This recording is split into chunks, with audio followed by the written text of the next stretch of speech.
Voici la capsule sur les jonctions de phrases.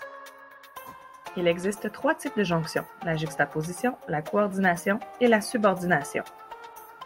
Dans la juxtaposition, il y a présence d'un signe de ponctuation. Ces signes de ponctuation peuvent être la virgule, le point-virgule et les 2 points. La phrase « Ce chat est noir, l'autre est tout blanc » est un bon exemple de juxtaposition car elle contient un point-virgule. La P1 est « Ce chat est noir » et la P2 « L'autre est tout blanc ».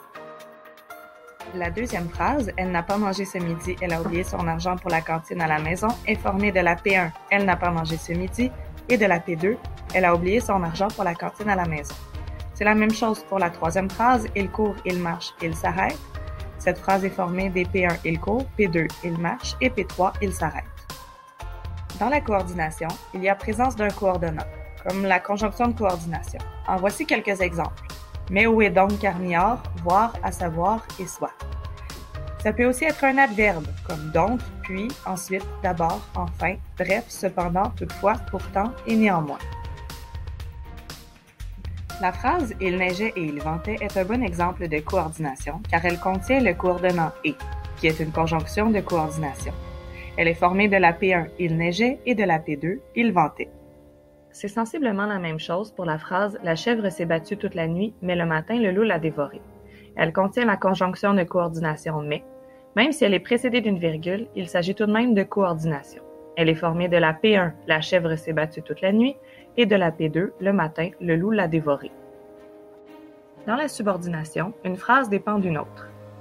Il existe 2 types de subordonnants, les pronoms relatifs tels que qui, que, quoi, dont, où, lequel et ses variantes, et les conjonctions de subordination telles que, comme, si, lorsque, puisque, tandis que, bien que, pendant que, parce que et quand. Il en existe d'autres. La phrase matrice, qui contient une phrase subordonnée, est formée d'une phrase enchâssante, qui reçoit la subordonnée, et d'une phrase enchâssée, qui, elle, sert à construire la subordonnée.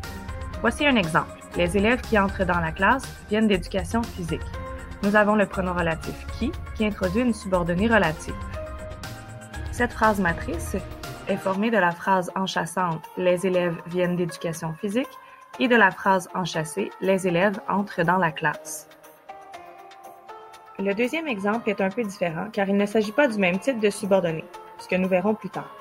La phrase est la suivante. Les élèves croient que les subordonnées sont difficiles à comprendre. Cette phrase est formée de la P1, la phrase enchâssante, les élèves croient quelque chose, et de la P2, la phrase enchâssée, les subordonnées sont difficiles à comprendre.